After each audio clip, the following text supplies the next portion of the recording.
Khalid bin Walid lahir di Mekah, di lingkungan yang akrab dengan perang.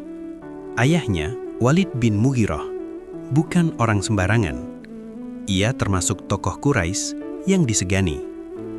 Di keluarga ini, kehormatan dijaga dengan kekuatan, dan kekuatan dibentuk sejak kecil. Khalid tumbuh bukan dengan dongeng, tapi dengan latihan. Berkuda, mengatur nafas, membaca gerakan lawan. Bagi Khalid, perang bukan soal marah, tapi soal perhitungan. Siapa bergerak dulu, siapa lengah, dan kapan harus menyerang. Saat Islam mulai menyebar di Mekah, Khalid melihatnya bukan sebagai agama, tapi sebagai ancaman. Ancaman terhadap Quraisy, terhadap tradisi, terhadap kekuasaan yang sudah lama berdiri. Dan Khalid adalah orang yang terbiasa menyelesaikan ancaman dengan satu cara: dihentikan. Bukan karena benci pribadi, bukan karena emosi, tapi karena loyalitas. Loyalitas pada suku, pada keluarga, pada Mekah. Di titik ini, Khalid bukan orang jahat. Dia hanya berada di sisi yang berseberangan. Dan sejarah belum selesai dengannya. Karena sebentar lagi, di sebuah medan perang bernama Uhud, nama Khalid bin Walid akan dikenal sebagai mimpi buruk bagi kaum muslimin. Bagi yang belum tahu, perang Uhud ini bukan perang besar di awalnya. Kaum muslimin datang dengan keyakinan dan strategi yang rapi. Rasulullah menempatkan pasukan pemanah di sebuah bukit kecil. Pesannya jelas, jangan tinggalkan posisi dalam kondisi apapun. Khalid bin Walid memimpin pasukan berkuda Quraisy. Dia tidak langsung menyerang.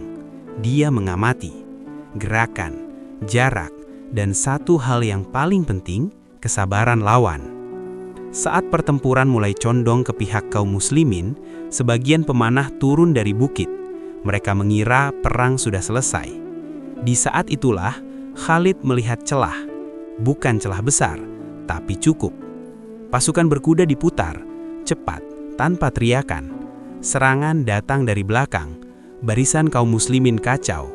Arah berubah, dan kemenangan berpindah tangan. Hari itu, banyak sahabat gugur, bukan karena kurang iman, tapi karena satu posisi yang ditinggalkan. Bagi Khalid, itu bukan kebanggaan. Itu bukti bahwa perang adalah tentang keputusan. Dan di Uhud, dia membuat keputusan yang akan dikenang sepanjang sejarah. Setelah Uhud, nama Khalid bin Walid disebut dengan hormat di Mekah. Ia dipuji sebagai ahli strategi, sebagai penentu kemenangan.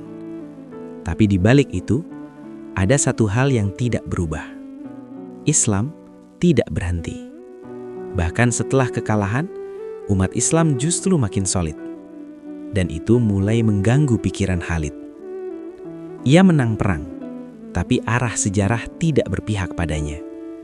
Setiap kabar dari Madinah membuatnya bertanya, bagaimana mungkin sebuah ajaran yang ditekan, dihina, dan diserang justru terus bertahan? Khalid mulai menyadari bahwa kekuatan tidak selalu datang dari pedang, dan kemenangan tidak selalu berarti benar. Ia tidak langsung berubah. Ia masih berada di barisan Quraisy, masih memegang pedang, tapi hatinya tidak lagi setenang dulu. Ada jeda, ada ragu. Dan untuk pertama kalinya dalam hidupnya, Khalid mulai bertanya, bukan tentang cara menang, tapi tentang arah yang ia bela. Khalid tidak datang sekaligus. Ia datang setiap malam, dalam diam. Khalid mulai menjauh dari keramaian, bukan karena takut, tapi karena pikirannya tak lagi searah. Di saat yang sama, Islam terus berkembang, bukan dengan paksaan, tapi dengan keyakinan. Dan Khalid melihat sesuatu yang tak pernah ia temukan di medan perang: ketenangan. Ia mendengar kabar bahwa Rasulullah tidak pernah membalas dendam, bahkan kepada orang-orang yang pernah memeranginya. Itu membuat Khalid sadar bahwa musuh yang ia hadapi selama ini bukan Islam, melainkan egonya sendiri. Suatu hari, Khalid mengambil keputusan. Tanpa sorak, tanpa pengumuman, ia berangkat menuju Madinah.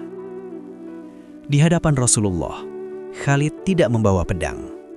Ia membawa penyesalan. Dan Rasulullah berkata kepadanya bahwa Islam menghapus semua dosa sebelumnya. Hari itu, Khalid bin Walid menurunkan pedangnya. Bukan karena kalah, tapi karena akhirnya ia menemukan arah. Masuk Islam tidak menghapus masa lalu Khalid, tapi memberinya arah baru. Tidak lama setelah itu, terjadilah Perang Mu'tah. Kaum muslimin kehilangan 3 pemimpin dalam 1 hari. Pasukan terdesak, jumlah tidak seimbang, dan kekalahan tinggal menunggu waktu. Di saat genting itu, Khalid mengambil alih komando. Bukan dengan keberanian kosong, tapi dengan logika. Ia mengubah formasi. Maju sedikit, mundur perlahan. Malam hari, ia memindahkan posisi pasukan, membuat musuh mengira bala bantuan telah datang. Esoknya, Khalid menarik pasukan tanpa kehancuran. Bukan kemenangan besar, tapi keselamatan umat. Rasulullah kemudian berkata bahwa hari itu Khalid adalah Saifullah, pedang Allah. Sejak saat itu, hidup Khalid tak pernah jauh dari medan perang. Ia memimpin tanpa mencari nama. Ia bertarung tanpa mengejar pujian. Banyak pertempuran dimenangkan, banyak wilayah dibuka. Namun satu hal tetap sama. Khalid tidak pernah bertarung untuk dirinya sendiri. Khalid bin Walid menghabiskan hidupnya di medan perang. Puluhan pertempuran, ratusan luka, pedang patah di tangannya, tombak menembus tubuhnya. Tapi satu hal tak pernah terjadi.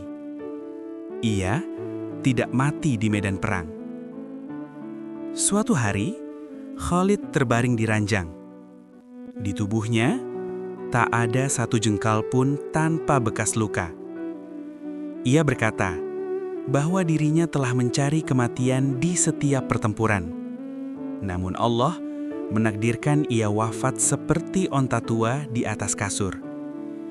Bukan karena pengecut, bukan karena lemah, tapi karena kemenangan bukan soal cara mati, melainkan untuk siapa kita hidup.